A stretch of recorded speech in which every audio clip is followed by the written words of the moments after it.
Hi, I'm Carol Angela Davis. Today's news stories. Today, of course, it is July 13th, 2011. I'm coming to you via Skype. Thank you so much for joining me today. And every day we're going to begin with some news, of course, on our debt ceiling watch. Wow is all I can say. President Obama apparently walked out of a debt ceiling meeting telling House Majority Eric Cantor, do not call my bluff.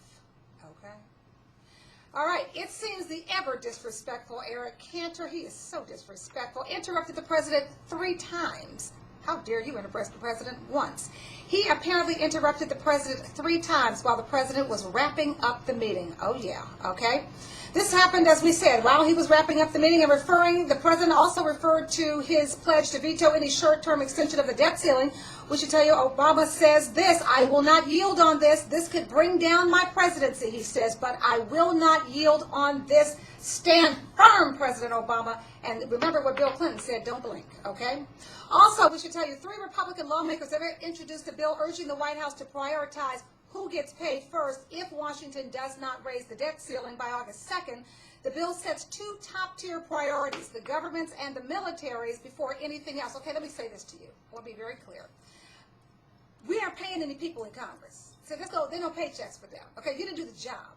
You can't get the job done, so you don't get a paycheck. There may be a government, I agree, there's a government stuff is prioritized, but no member of the House, no member of the Senate gets a paycheck after August 2nd and cut off their health insurance until they figure out how to get the job done. If they can't figure it out, let's fire them. Let's fire them. We have people out there who get the job done, okay? Also, Moody's Investors Service, a major rating agency, it is putting the bond rating of the United States on review for possible downgrade. Moody's saying the review was initiated because of the rising possibility that Congress will not raise the debt ceiling in time. Let's turn to business news. Foreclosure filings fell dramatically during the first half of the year. You may ask, well, you're kidding. My friends are still getting foreclosed. Exactly, okay. The banks have foreclosed on so many homes that they now have a backlog due to processing delays. You betcha, okay? Apparently, it's the robo-signing scandal that has caused the backlog. Now, the robo-signing scandal, for those of you who don't know, is the one where it was discovered that bank employees were signing foreclosure documents without following the proper protocol. Well, because of that, they had all that scandal. Well, foreclosure filings plunged 29% compared with the same period a year ago. They were down 25% for the last 6 months of 2010. That is according to RealtyTrack. Also, we should tell you through June 30th, 1.2 million U.S. homeowners, or 1 out of every 111 households, received a foreclosure filing. Also, we want to tell you this. That's how many houses they're taking. The average time to process a foreclosure from the initial notice to the final sheriff's or trustee's sale, it rose to 318 days in the second quarter. That is up nearly 7% from 298 in the first quarter and 15% year over year. In New York, you should know this. The process now takes an average of 966 days, or more than 2.5 years, to foreclose. In New Jersey, the number is 944. In Florida, it takes about 676 days. Texas! Ha! The Bushes! Guess what? They got you out of your house in 92 days, followed by what state? I want you to guess. What state do you think is number 2 to get you up out of your house? Okay, that would be Virginia at 106 days. Eric Cantor. The Bushes and Eric Cantor. Those 2 states will take your house faster than you can blink. They don't care. They want you out. I'm not interested in why you don't have any money. I don't care that you lost your job. I don't care that the bank cheated you. I don't care that they put all kinds of terms in the document you did not. That's your problem. Get out. Give your house to the banks and let them sell it again to somebody else later on. Okay? The rich. You better watch that Republican Party. Republicans.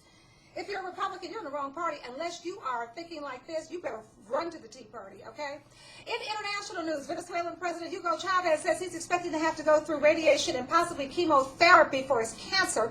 3 weeks ago, he underwent surgery in Cuba where they removed a baseball-sized tumor.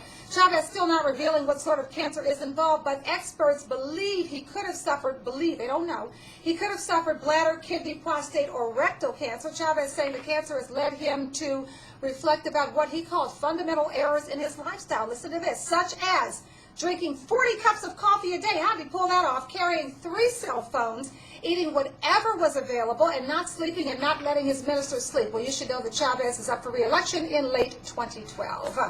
In state and local news back here at home, let's go to the state of New Mexico, where the former mayor of the New Mexico border town of Columbus has pleaded guilty to federal gun smuggling charges. 51-year-old Eddie Espinoza, also the town's police chief and a Columbus trustee. Those 3 people were among 12 arrested in March in a federal sting. From Michigan, police there have arrested a 62-year-old man who was allegedly caught on surveillance video having sexual intercourse with a horse. Yeah. Police say it is the second time the man has been accused of bestiality in the past 10 years. The suspected horse bleeper is John Robert Mester. He's from Clinton County. He's been charged with 1 count of committing sodomy and 1 count of aggravated indecent exposure. Here's how they caught him. The woman who runs the boarding stable, became suspicious when some of her customers spotted a suspicious man feeding the horses in her pasture. So she purchased a video surveillance camera, mounted it on a tree overlooking her 15-acre pasture. Police say the footage showed a man feed a thoroughbred mare from a bucket. Then he flipped the bucket over and stood on it, lifted the stable sheet, and had sexual intercourse with the animal.